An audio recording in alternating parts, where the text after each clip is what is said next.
Министрлер кабинетине караштуу жеке маалыматтарды коргоо боюнча мамлекеттик агенттиктин дараметин күчөтүү боюнча эл аралык конференция өттү. Ага санариптик укуктар жаатында бай тажрыйбага ээ Россия, Грузия, Тажикстандын адистери келген. Иш чарада мамлекеттик органдардын өкүлдөрү, каржы институттарынын, телекоммуникациялык компаниялардын, саламаттык сактоо жана билим берүү мекемелеринин адистери жеке маалыматтарды коргоо боюнча кеңири маалымат алышты. Агенттик мамлекеттик органдарга жана коммерциялык уюмдарга жеке маалыматтарды коргоо боюнча тажрыйбаларды ишке ашырууга жардам берет жана жарандарды өздөрүнүн жеке маалыматтарын туура эмес пайдалануудан коргонууга үйрөтүүнү мерчемдеген.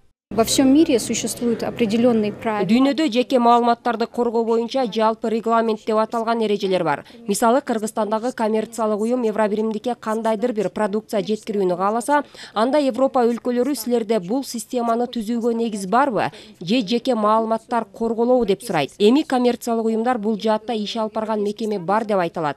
Государственные органы, частные органы. Мамлекеттик жана жеке органдар ролун жана милдетин жакшы түшүнүп келген. Ошол эле учурда жарандар жеке маалыматын коргоо боюнча түшүнүгү бар. Дүйнө жүзүндө бул багытта агенттиктер иш алып барат. Учурда 140тан ашуун жеке маалыматтарды коргоого арналган мекемелер бар. Мамлекеттик органдар менен тыгыз иш алып баруусу жакшы көрсөткүч алып келет.